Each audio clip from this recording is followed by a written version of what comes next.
What's up, guys? Total Drama Island was one of my favorite shows on Cartoon Network growing up, with an eccentric and interesting cast of teenage contestants competing in a reality/sitcom TV show. The show was enjoyed for its fair share of chaotic and wacky challenges, but also for its dynamic characters that retained a lot of people with the romances, the grudges, and the icons. Each episode felt more important, exploring some of the characters such as Gwen, who was a very popular character, or Owen. She was, for Gwen specifically, she was a fan favorite character with lots of different emotions over the cast members, and was overall a good team player that people related to and enjoyed seeing succeed for the most part. But the best part of the show is the suspense, as it's a competition where the characters are competing for money, so characters will be eliminated eventually, and that comes with suspense and drama among the group that is such a treat to watch. That added suspense makes the show very rewatchable for the most part, and fuels the energy for some of the characters that consistently do well in the show, like I already mentioned, Gwen, Owen, Heather, etc. The final Total Drama Island, Packet 2 Island, left the fanbase quite backseated after the first part of the season was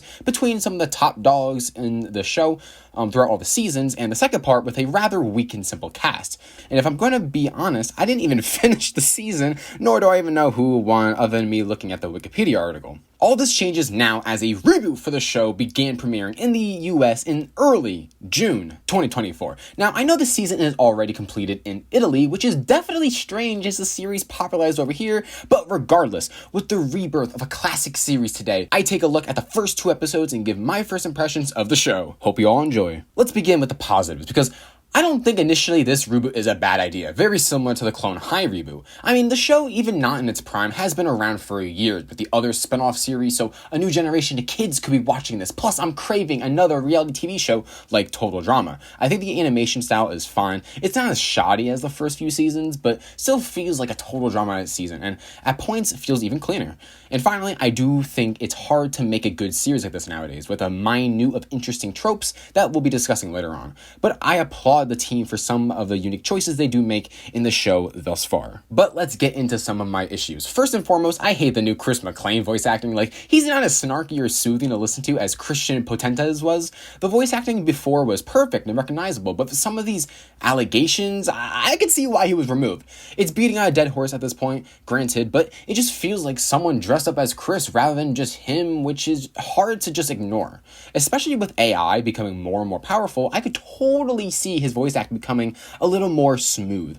Going off of this, it also appears they are ignoring some of the hidden lore the show had, like the island becoming more polluted and Chris escaping the FBI or whatever. Like, these details made the show feel like there was change happening among the seasons and the story as well. So it kind of stinks they just ignored all that without some kind of explanation. It's just kind of weird. Another important criticism I want to mention is the pacing. The first few seasons had the pacing down pat, giving some of the characters necessary screen time to show off their personalities and thoughts, as well as provide elements for the plot. For instance, Heather was a major antagonist throughout the show's run, aiming for the win by betraying lots of people and doing some pretty rude stuff. But even in like the 3rd or 4th season, she was still doing well because she's a good character. She understands the game. That's why it was interesting to watch. That kind of development can only be done with good pacing given to these characters. And quite frankly, in these episodes, I didn't feel much of that, so I just hope that picks up later in the season. Also, cutting the seasons in half, it ain't it. Just make it 24 episodes, please. And that is the biggest problem with the season, is the characters. The characters being interesting, layered, and enjoyable are huge aspects to the show. Like, going back to season 1, if we look at the characters eliminated early on, you'll notice these characters are one attributed. They're pretty boring, and they were eliminated early on. And ones with more interesting and compact personalities made it far into the show, such as, again, Heather, Gwen, Courtney, etc. This idea is very important to keep in mind when watching the reboot, because the show's longevity and enjoyability rely on these characters, and I really do not think the show lives up to that.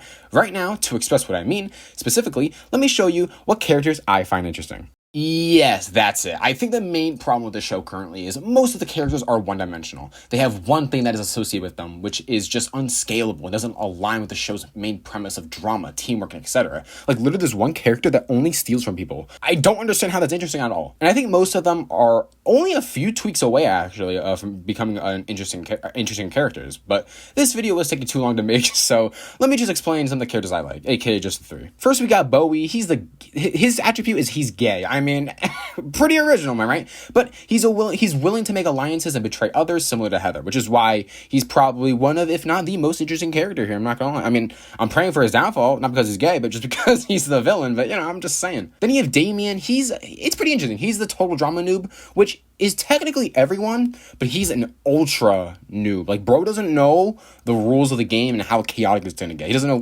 doesn't understand Chris, which is great. So I actually low-key hope he wins. But regardless, and there's room for improvement, so I really do like his character there. And finally, we have Priya, who is actually the exact opposite of Damien. She is the total drama pro. She's also kind, she's overzealous, and she's basically the Courtney of the season. Like, she understands total drama, she's here to win, and that is all she's here for. So it's definitely the weakest of the three, but definitely interesting, because it's scalable. That's the main thing here I want to express, is these characters are scalable. Everyone else, they aren't. I could go on and say how they're not, but I'm not going to do that. There's too much of them. I said much, but many. There's too many of them. And finally, this is a post-edit segment, I know, but I was doing some light research. I didn't want to get spoiled. And I found out this season we'll be having a second half with the same cast. This isn't entirely a spoiler again, but makes this season feel like it's testing the waters more than anything else. There's too much redundancy in having the same characters compete in similar challenges with similar engagements, unless there is some interesting dynamic between the casts after season 1, we should go after this guy, and we should go after this guy, etc., etc., etc. That's the only line I can see being somewhat interesting, and I hope it's taken on nicely.